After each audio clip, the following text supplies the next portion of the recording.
When it comes to creating animations within Vizrt Artist, we work with keyframes. And just like any other animation program, we can use these keyframes to animate certain variables within Vizrt Artist. So to begin, let's drag a primitive down and we'll just use a sphere, and I'm going to throw a material on it so that we can see it better. Now when it comes to creating animations, we have this thing above the render window called the timeline bar. And this timeline bar has various controls, as a play, stop, continue.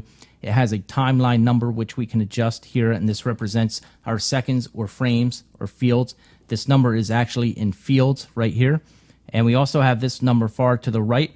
So whatever number this is set to, this is how our timeline will advance. We have a set key button, so every time we hit set key, this timeline number will advance this many numbers. So to demonstrate this, what we're going to do is just move this sphere around the render window. And I can use my transformation axis, and we can also come right into the render window and click on this sphere and move it this way. So this is the beginning point where I want my sphere to start. So I'm going to click set key, and you notice that this advances 60 fields because we have this number set to 60. So I'm going to come over here and just drag my sphere to the right. I'm going to set another key. Then I'm going to drag it down to the bottom corner. I'm going to set another key. I'm going to drag it left. I'm going to set another key. Now I want to drag it back to the beginning point, so I'm just going to use the Y position and the transformation axis to take it back to the beginning point. And I'm going to hit set key again, and once again it advances to 60 fields. So once I have a couple keyframes set on my container, you notice this little animation icon appears, this little spoked wheel, and this tells us that we now have an animation attached to this container. So if I hit my play button, you can now see how the sphere animates around on the render window. To make adjustments, we can do two things: go right into the stage, or if we click right on this spoked wheel icon, it takes us into the stage. And what we have in the stage here is, first, we have a topmost director. And this director is always there whenever we create an animation. And by default, it is called default. If we needed to rename it, we could right-click right on here and rename it.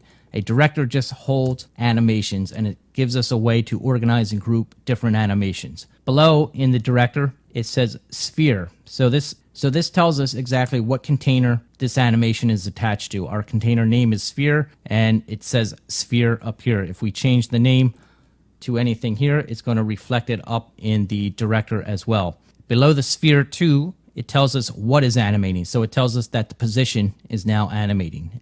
And next to the position, we have these keyframes that we can actually come in and adjust. So every time we hit the set key button, it created these keyframes. And if we needed to drag these around, we could adjust these individually by clicking on it and dragging it. Or if we needed to adjust it as a whole, we could click right on this edge of the sphere 2 or the director container and just drag it right or left. Now if I come back into our render window here and I hit play again, we went straight across, straight up and down when we created this animation. But when we hit play, you can see how this kind of goes around in a circular fashion. That's because these keyframes are by default set to a smooth animation. And if we turn on our bounding box and right click within our window and turn on the animation, we have our Bezier handles here that we can come in and adjust. These handles and this line represent our animation path. So each one of these points is a keyframe. And if we needed to adjust each one of these points or keyframes, we have our handles that we can adjust as well. So we could create a different path for the animation just by using these handles as well. Now, position is not just the only thing that we can rotate. So if we come down here and use different primitives here, we have a ring here. So let's just scale this up a little bit. And if I come into the individual properties or the editor of each individual primitive, we can also animate the variables of these individual properties. So if I wanted to adjust the angle of this ring, I could set a keyframe for this. We could start it at 0 and then just reposition or recalculate this angle here and set another keyframe, and when we hit play, we can animate that. So you can pretty much animate every variable within any type of primitive. So no matter what primitive you're using, you can animate each individual parameter within it. What's more, we can also animate such things such as images. So if we have something such as this Nagi here, we'll scale this up a little bit and we'll go back and grab an image and we'll throw an image into it. So we'll just use a picture of the sky here. And if we come into the image editor, and let's say we want to either scale this image down or scale it up or move the position X or Y or do anything like that, we can set keyframes for this.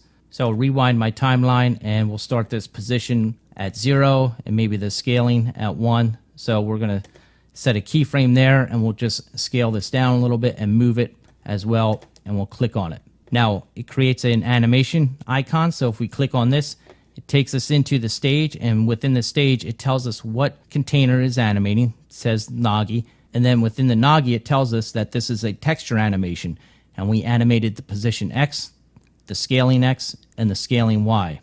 So again, we can click on each individual keyframe and drag these left or right to adjust the speed of these animations. And if you hit play, you can see what it's doing right here.